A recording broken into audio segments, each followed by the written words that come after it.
ఈ వార్తలను Telangana reporter news channel అందిస్తోంది. జగిత్యాల నుండి కేసీఆర్ జైత్రయాత్ర మొదలు కానుంది.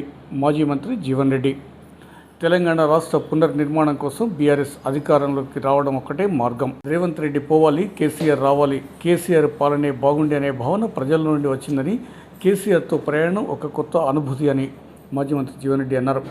జగిత్యాల పట్టణంలోని జడ్పీ మాజీ వైస్ చైర్మన్ హరిచరణ్ రావు స్వగృహం విద్యానగర్లో ఏర్పాటు చేసిన కార్యక్రమంలో మాజీ మంత్రి జీవన్ రెడ్డి, మాజీ ZP chairperson Srimati Dava Vasantha Suresh, municipal మాజీ chairperson Srimati Vijayalakshmi Devender Reddy, Raikal municipal chairman K Ravinder, స్థానిక నాయకులు వి పురుషోత్తమరావు, వెంకట్రావు, ధర్మాజిపేట వెంకటేశ్వరరావు, పట్టణ బీఆర్ఎస్ అధ్యక్షులు వెంకటేశ్వరరావు తదితర బీఆర్ఎస్ నాయకులతో కలిసి పాల్గొన్నారు. ఈ సందర్భంగా వారు మాట్లాడుతూ మాజీ మంత్రి జీవన్ రెడ్డి బీఆర్ఎస్ పార్టీలోకి రావడం అదృష్టమని, మనస్ఫూర్తిగా పార్టీలోకి స్వాగతిస్తున్నామని అన్నారు. నిస్వార్థంగా సేవ చేసే నాయకులు, నిబద్ధత గల నాయకులు జీవన్ రెడ్డికి అందరం సహకరిస్తామని, పార్టీ ఆదేశాలకు అనుగుణంగా ఆయనకు తోడుంటామని అన్నారు. జీవన్ రెడ్డి రాకతో బీఆర్ఎస్కు కొండంత అండ దొరికిందని ప్రజల పక్షాన నిలబడే నాయకుడు జీవన్ రెడ్డి అన్నారు. ఒక నూతన అధ్యాయం ఆరంభం కాబోతుంది.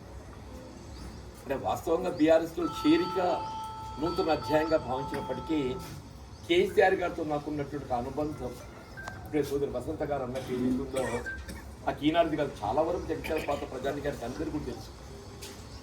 నేను ప్రజా జీవితంలోకి రాక ముందు నుండి కూడా వారితో వ్యక్తిగతంగా కుటుంబ పరంగా కూడా పరిచయం ఉన్నటువంటి ఒక వ్యక్తిని.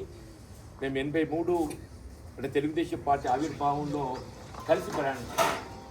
మరి తదుపరి కాలంలో రాజకీయంగా మరి భిన్న అభిప్రాయాలతో తెలంగాణ రాష్ట్ర ఏర్పాటు ఉద్యమ రథసారథిగా ఏదైతుందో వారు ఏదైతే ఉద్యమం చేపట్టబడడం జరిగిందో వాస్తవంగా ఆనాడు యావత్ తెలంగాణ ప్రజానీకం వారికి అండగా నిలిచింది. 2006-8లో నేను వారికి ప్రత్యర్థిగా ఎన్నికల్లో పోటీ చేయడం జరిగింది.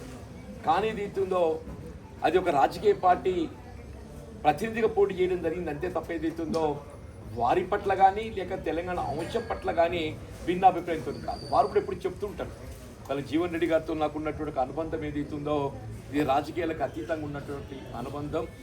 మరి వాస్తవంగా నేను కాంగ్రెస్ పార్టీ 4 దశాబ్దాల అనుబంధం కలిగి ఉండి వల్ల కాంగ్రెస్ పార్టీ వీడే పరిస్థితి ఏర్పడుతుందని కూడా నేను ఊహించలేదు చెప్పండి.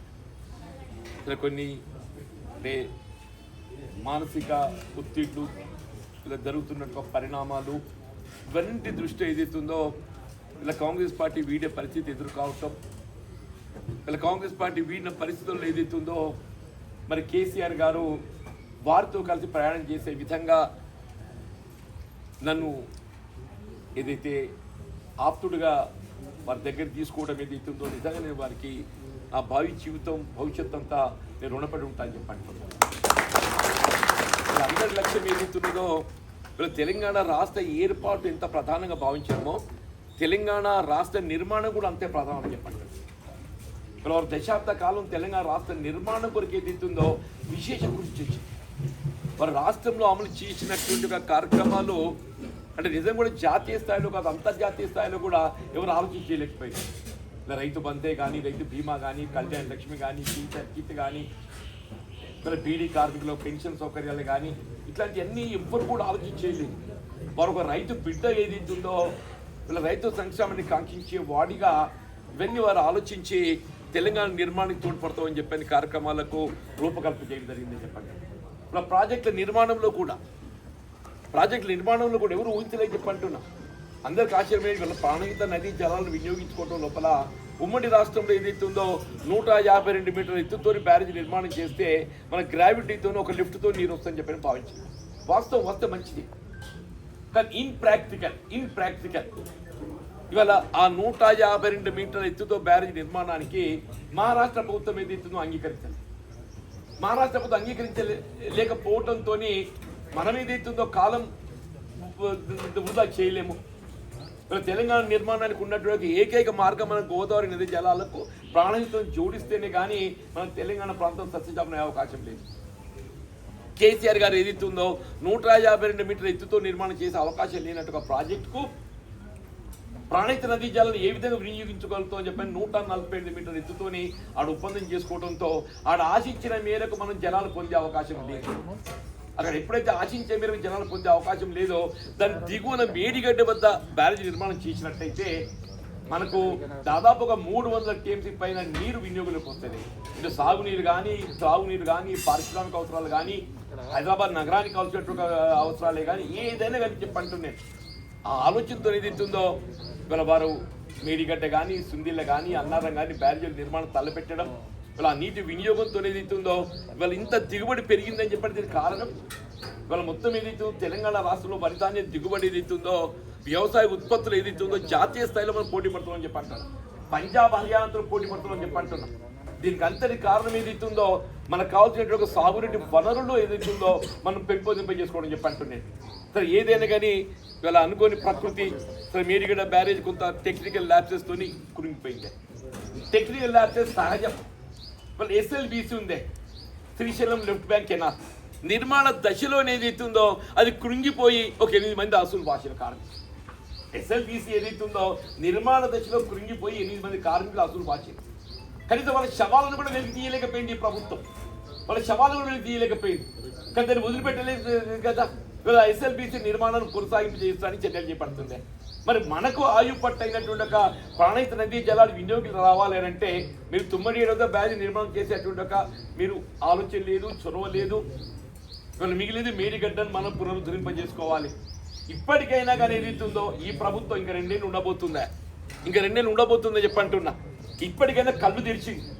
ఇప్పటికే కళ్ళు తెరిచి ఇన్నదాకా ఏమనుకున్నది మేడిగడ్డ సాగు చూపెట్టి కేసీఆర్ గారిని దోషిగా నిలబెట్టే ప్రయత్నం చేసింది. వీళ్ళు కేసీఆర్ దోషి కాదు, ఈ తెలంగాణ రాష్ట్ర భవిష్యత్తు నిర్మాణం చేసినటువంటి ఒక పూర్తి తెలంగాణ రాష్ట్ర నిర్మాణాన్ని వీళ్ళ నిలబెట్టే విధంగా ఒక స్ఫూర్తిదాత అని చెప్పి అంటున్నా. వీళ్ళ మీరు గత వారం రోజులు గమనిస్తుంటే ఏ విధంగా కాళేశ్వరం ప్రాజెక్టు పునరుద్ధరింప చేసుకోగలుగుతాము, మేడిగడ్డ బ్యారేజ్ పునరుద్ధరింప చేసుకోగలుగుతాం అని ఇవాళ ఎందుకంటే దోషి అయిపోతున్నాడు. వీళ్ళు 3 కాలాలు గడిచిపోయిందే ఈ వేసవితోని. ఇక మిగిలింది 2 కాలాలు. ఈ 2 కాలాల్లో కూడా చేస్తా అంటే కూడా అవుతుందా కాదా తెలియదు కానీ చెప్తున్నా నేను. ఇంతకాలం అయితే ప్రకృతి సహకరించింది, మన కరువు రాలేదు. రేపు భవిష్యత్తు ఏమైతే తెలియదు. రేపు కరువు వస్తే దాని జవాబుదారు ఎవరవుతారు? రేవంత్ రెడ్డి అవుతాడు, కాంగ్రెస్ పార్టీ అయితే చెప్పంటున్నా. దాని జవాబుదారు ఎవరైతారో రేవంత్ రెడ్డి అవుతాడు, కాంగ్రెస్ పార్టీ అయితే చెప్పంటున్నా. దానికి ఏదైతుందో అదేదో ఇవాళ జ్ఞానోదయం అయినట్టు ఏదైతుందో ఏ సంతోషం. ఇప్పటికైనా వి వెల్కమ్ ఇట్.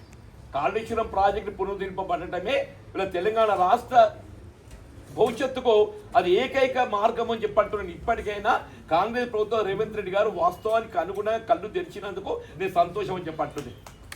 ఇలా మేడిగడ్డ కానీ అన్నారం కానీ సుందెల బ్యారేజ్ నిర్మాణం తక్షణం పునరుద్ధరింపజేయబడాలి. మరి ఈ సంవత్సర కాలంలో చేస్తే సంతోషం నాయన. ఈ సంవత్సర కాలంలో మీరు దాన్ని చేస్తున్న విశ్వాసం అయితే ప్రజలకు కలబట్టడం లేదు. ఏదైనా కానీ ప్రజలు మేలు కోరుకుందామని చెప్పి అంటుండే అందరూ కూడా ఏది ఇస్తుందో. మరి జీవన్ రెడ్డి ఆనాడు అట్లా మాట్లాడి మళ్ళీ ఇవాళ ఇట్లా మాట్లాడుతున్నంటే నేను ఆనాడానికి ఇదే మాట్లాడినా ఇవాళ ఇదే మాట్లాడుతుంది. ఆనాడు భిన్నంగా మాట్లాడలేదు నేను. సరే 152 మీటర్ల ఎత్తుతో నిర్మాణం తలపెట్టిన బ్యారేజే అది సాధ్యం కాలేని పరిస్థితులు 140 మీటర్లు దించిండ్రు. 140 మీటర్లు దించినప్పుడు ఏదైతుందో మన ఆశించిన జనాలు పొందే అవకాశం లేదు. అక్కడ ఒక్క రోడ్డు చెప్పాయి మా శివకేశ్వరం ఉండడానికి అన్నిరిక జరిగే పనులను ఎక్కడియో పాత గాత టీఆర్ఎస్ ప్రభుత్వంలో 50 కోట్ల రూపాయలు దాని ఏమంటారు తెలంగాణ ఏదో ఫండ్ వచ్చింది కదా, టిఎఫ్ఐడిసి అమ్మాయి గత ప్రభుత్వంలో వచ్చినట్టు ఒక 50 కోట్ల టిఎఫ్ఐడిసి పనులు ఏదైతుందో ఇవి ఇప్పుడు జరిగినాయి. కాంగ్రెస్ ప్రభుత్వం వచ్చిన తర్వాత మంజూరు చేయబడ్డ నిధులు అని చెప్పని ఏదైతే గొప్ప చెప్పే ప్రయత్నం చేసిందో అవి ఇంతలో టెండర్ ప్రక్రియ లోపల ఇవి కూడా బయటకు రాలేదు. ఇవి కూడా బయటకు రాలేదని చెప్పంటున్నాను. నూకపల్లి హౌసింగ్ కూడా ఏది ఇస్తుందో ఆనాడు నేను ఆరంభింపజేసినటువంటి గృహాలు వినియోగంలోకి రావాలి. ఎవరు ఆరంభింపజేసినా ఎవరి ఆలోచన ఏది ఇస్తుందో దాని కార్యరూపం ఇవ్వాలి. ఆ కార్యరూపం ఇచ్చినప్పుడు ఏదితో ఫలాలు ఏది ఇస్తుందో నిరుపేద వర్గాలు చెందుతాయని చెప్పని అన్నాడు కేసీఆర్ గారు. మరి కేటీఆర్ గారు శంకుస్థాపన చేసే కోసం మీరు కూడా ఉన్నాం అన్నాడు. 4000 గృహాలు సిద్ధిపేట తర్వాత ఎక్కడ మంజూరు ఇచ్చిందంటే మన జగిత్యాలు ఇచ్చిందని చెప్పండి. దాని మూలం ఏది ఇస్తుందో సరే ఆలోచన ఎవరిదైనా కానీ నిరుపేద వర్గాలు తోడ్పడాలని చెప్పి అంటుంది. ఇస్తుందో ఇది మార్గదర్శనం కాబోతుంది. సమావేశం ఏదైతుందో యావత్ తెలంగాణ ప్రజానికే మనం గమనిస్తున్నారు అసలు ఏం కాబోతుంది జగిత్యాల. మరి ఒకప్పుడు ఏదైతుందో 78లో జగిత్యాల చైత్ర యాత్ర ఆరంభించబడి అది జగిత్యాల చైత్ర యాత్ర చర్చలు ఉండమ్మా. ఇప్పుడు కేసీఆర్ గారి యొక్క చైత్ర యాత్ర ఏదైతుందో మళ్ళీ చర్చకు రాబోతుంది. కేసీఆర్ గారి జైత్ర యాత్ర ఏదైతుందో మన చర్చలు రాబోతుందని చెప్పండి. ఏదైనా ఇందులో భాగస్వాములు కావటం మనందరి యొక్క అదృష్టంగా భావించాలని చెప్పంటున్నా. నేను కేసీఆర్ గారికి కలిసినప్పుడు మీరు కూడా ఉన్నా సాక్షి. నేను చెప్పండి ఒక్కరికి చెప్పండి, మీతో కలిసి ప్రయాణం చేసుడు ఏదైతుందో ఒక విధంగా నా కర్మ సిద్ధాంతాన్ని నమ్ముతాను, నేను నా దేవుడు చూపిన మార్గం అనుకుంటాను చెప్పి తప్పకుండా భవిష్యత్తు లోపల ఏదైతుందో తెలంగాణ రాష్ట్ర నిర్మాణం పునర్నిర్మాణం కొరకు భవిష్యత్తు కేసీఆర్ గారు ముఖ్యమంత్రి కావడమే దానికి ఏకైక మార్గం అని చెప్పాను. కేసీఆర్ గారు ముఖ్యమంత్రి కావడానికి కొరకు తిరిగి రాష్ట్రంలో బీఆర్ఎస్ ప్రభుత్వం ఏర్పడటానికి కొరకు అందరం కూడా కలిసి కట్టుగా ఏదైతుందో మరి కలిసి ప్రయాణం చేద్దాం. మరి బీఆర్ఎస్ పార్టీ బలోపేతం దానికోసం అందరూ కృషి చేద్దామని చెప్పి అంటున్నా. ఇందులో భాగంగా సోదరుడు హరిచరణ్ పాత మిత్రుడు వాళ్ళు ఇక్కడ జిల్లా పరిషత్ వైస్ చైర్మన్గా కూడా కృషి చేసిండు.